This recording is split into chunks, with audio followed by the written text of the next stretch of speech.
Hello बच्चों, an X-ray tube is operate 18 kilovolt. The maximum velocity of electron striking the target is।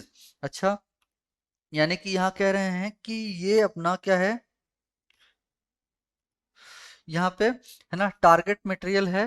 तो electrons, the X ray tube operate 18 kilo volt पे।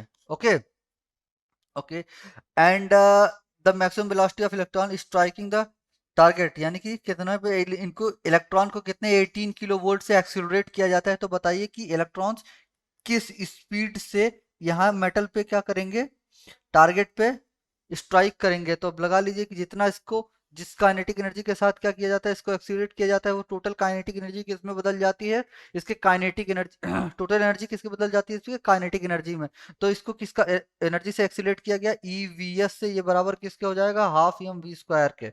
यहाँ mass of electron ले लीजिए, तो यहाँ से वी स्क्वायर की क्या वैल्यू आ गई, वी स्क्वायर की 2 ई वी एस है ना, बाई, हाँ वी स्क्वायर की वैल्यू क्या आ गई, 2 e V S by M into e. अब यहाँ वैल्यू डाल दीजिए, तो 2 इंटू इलेक्ट्रॉन का चार्ज कितना होता है, 1.6 इंटू क्या 10 to the power -19 into V S क्या है 18 into 10 to the power 19 10 to the power 3 volt upon, ये क्या हो गया, मास ऑफ इलेक्ट्रॉन यहाँ रफली मैं 9 ले रहा हूँ, 9 into 10 to the power -31 kg।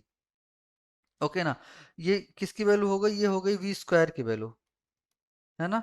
ये वी स्क्वायर की वैल्यू हो गई, ये 9 टाइम्स कट गया, ये 2 टाइम्स कट गया ना, 2 2 जा 4 है, 1.6 इंटू 4 कितना हो जाएगा, 6.4 आ जाएगा।